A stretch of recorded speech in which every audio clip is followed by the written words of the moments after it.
নমস্কার বন্ধুরা, আর জি কুকিং চ্যানেলে আপনাদের সবাইকে স্বাগত।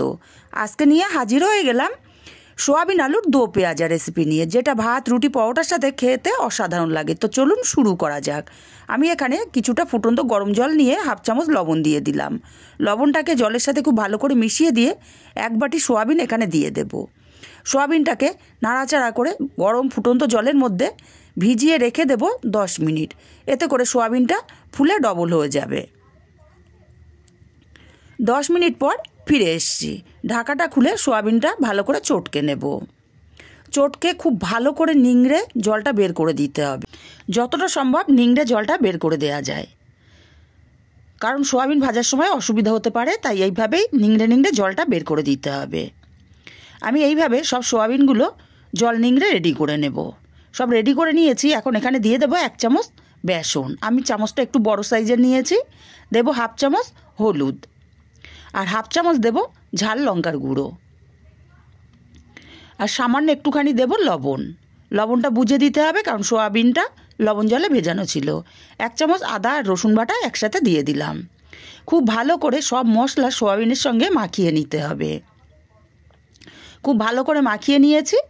এবার চলে যাব রান্নাতে। গ্যাসে একটা কড়াই বসিয়ে দিয়ে দেবো 1 চামচ পরিমাণে তেল। তেলটাকে গরম করে ছড়িয়ে দেব। দিয়ে বেশ কিছুটা সোয়াবিন আমি এখানে দিয়ে দেব। অর্ধেকটা সোয়াবিন আমি দিয়ে দিলাম। এবার হাই ফ্লেমে সোয়াবিনটা নাড়াচাড়া করে বেশ লাল লাল করে ভেজে নিতে হবে। এতে করে সোয়াবিনটা খেতে খুবই টেস্টি হয়। সোয়াবিনটা ভাজা হয়ে গেছে। এখন সোয়াবিনটাকে আমি উঠিয়ে নেব।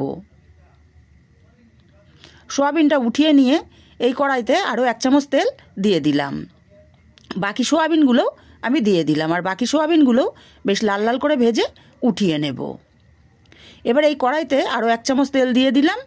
দিয়ে দেবো এখানে কিছুটা আলু। আমি বেশ বড় বড় টুকরো করে কেটে নিয়েছি। অল্প একটু লবণ দিয়ে দিলাম, আর খুবই সামান্য একটু হলুদ দিয়ে দিলাম।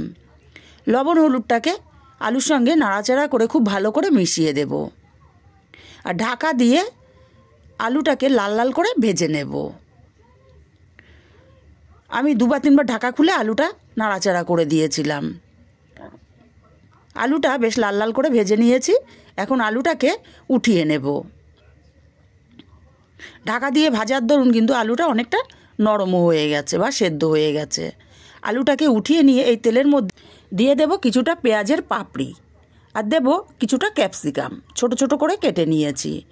এখন হালকা করে পেঁয়াজের পাপড়ি আর ক্যাপসিকামটাকেও ভেজে নেব। দেখুন একদম খুবই হালকা করে ভেজে নিয়েছি। এবার উঠিয়ে নেব। এবার এই তেলের মধ্যে দিয়ে দেবো একটা তেজপাতা, 2টো শুকনো লঙ্কা, 2টো মুখ ফাটানো এলাচ, আর সামান্য ছোট 2 টুকরো দারচিনি, আর খুবই সামান্য একটুখানি গোটা জিরে। ফোড়নটাকে কয়েক সেকেন্ড ভেজে নিতে হবে। সুন্দর একটা গন্ধ বেরিয়ে গেছে। এখন এখানে দিয়ে দেব একটা পেঁয়াজ কুচি। আমি বড় সাইজের একটা পেঁয়াজ কুচিয়ে নিয়েছিলাম। এখন পেঁয়াজটাকে নাড়াচাড়া করে একটু লাল লাল করে ভেজে নেব। পেঁয়াজের কালারটা চেঞ্জ হয়ে গেছে। পেঁয়াজটা লাল লাল করে ভেজে নিয়েছি। এখন এখানে দিয়ে দেব হাফ চামচ পরিমাণে আদা রসুন বাটা, আর দেব একটা টমেটো কুচি। এবার একটু সময় নিয়ে মশলাটা কষিয়ে নেব। দেখুন মিনিটখানেক সময় নিয়ে মশলাটা কষিয়ে নিয়েছি। টমেটোটা পুরোপুরি সেদ্ধ হয়ে গেছে বা গলে গেছে। এখন এখানে খুবই সামান্য একটু জল দিয়ে দিলাম। হাফ চামচ দেব হলুদ গুঁড়ো, হাফ চামচ দেব ঝাল লঙ্কার গুঁড়ো, হাফ চামচ ধনে গুঁড়ো, আর হাফ চামচ দেব জিরে গুঁড়ো। একটু সময় নিয়ে সব মশলাটাকে খুব ভালো করে কষিয়ে নিতে হবে, যাতে কোনো মশলার কাঁচা গন্ধ না থাকে। মশলাটা কষাতে কষাতে মশলা থেকে তেল ছেড়ে গেছে। এখন এখানে দিয়ে দেব ভেজে রাখা আলুগুলো। স্বাদ মতো লবণটাও আমি এখন দিয়ে দিলাম। আলুটাকে মশলার সাথে একটু টাইম নিয়ে কষিয়ে নেব। এই কষিয়ে নেওয়ার দরুন আলুটা কিন্তু অনেকটাই সেদ্ধ হয়ে যাবে। মিনিটখানিক সময় নিয়ে আলুটাকে কষিয়ে নিয়েছি। এখন ভেজে রাখা সোয়াবিনগুলো দিয়ে দিলাম। সোয়াবিনটাকেও মশলার সাথে কষিয়ে নেব।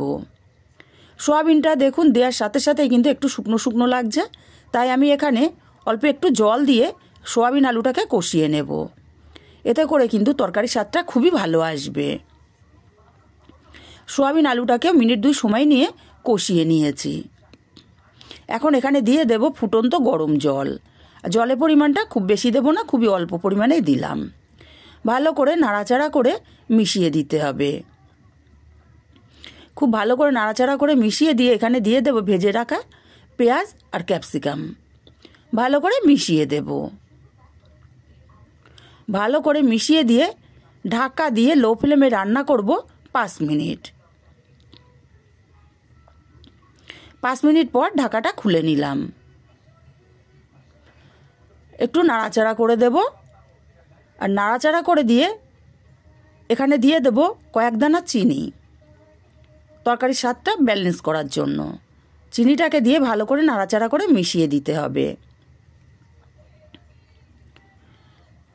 এবার এখানে দিয়ে দেব খুবই সামান্য একটুখানি গরম মশলার গুঁড়ো। গরম মশলার গুঁড়োটাকে দিয়ে খুব ভালো করে নাড়াচাড়া করে মিশিয়ে দেব। ভালো করে মিশিয়ে দিয়ে গ্যাসটা অফ করে ঢাকা দিয়ে 5 মিনিট স্ট্যান্ডিং টাইমে রেখে দেব। আর 5 মিনিট পরে আমি নামিয়ে নিয়েছি। তৈরি হয়ে গেল আমার দারুণ স্বাদের আলু সোয়াবিনের দো পেঁয়াজা রেসিপি।